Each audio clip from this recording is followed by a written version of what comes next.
Kubor nakaslem jong unongsan hima. UMDC ke National People's Party na nong spungso yang constituency uba Sherbor El Maulong ula banduk tiket hagini election MDC siya ka Khasi Hills Autonomous District Council hadin bagi nong kit kam jong ka NPP so yung Block East Khasi Hills kim syam lala ban rai habadan sa arngut kinong kit kam kibapan tiket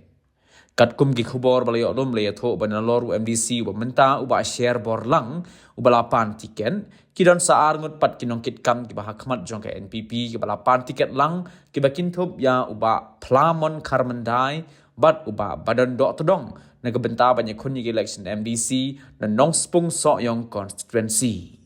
ki khubor bali alum le tho bah ka jingelang jong ka so yung blong la shimnya ka rai ban pha lang ya baro line ki kerteng che ka NPP East Khasi Hills namar kim shim lala ban rai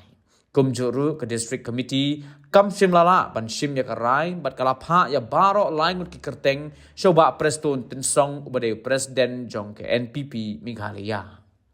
ki khubor ki le thoru ba ka shong ha ka rai jong ba preston tin song bat kinong kit kam ke NPP Meghalaya bakin shimnya ka rai lakin penduk tiket no UMDC bamenta uba Sherbor Maulong nikin ai tiket biang ya u Shishok ki khubor ki le thoru balada ke NPP ka ai tiket biang ki MDC tang kinong kit kam jong ka blong kila de penti kena ya ke tiket ban pha tang ka wei ka kerteng se ka district bat ka state level Henry Shisen bamla ban rai na ka blong la ngotho bo MDC ula bandu tiket kuman shipin kin mau uba Sherbor El Maulong ula job ya ke MDC house nam arajar khat khandai ne ka seng HSPDP hadin pat ula rung no sha ke NPP namarba UMLA barim uba Samlin Malngyang ula rung sha ke NPP banyakun na ka tiket NPP haso yung constituency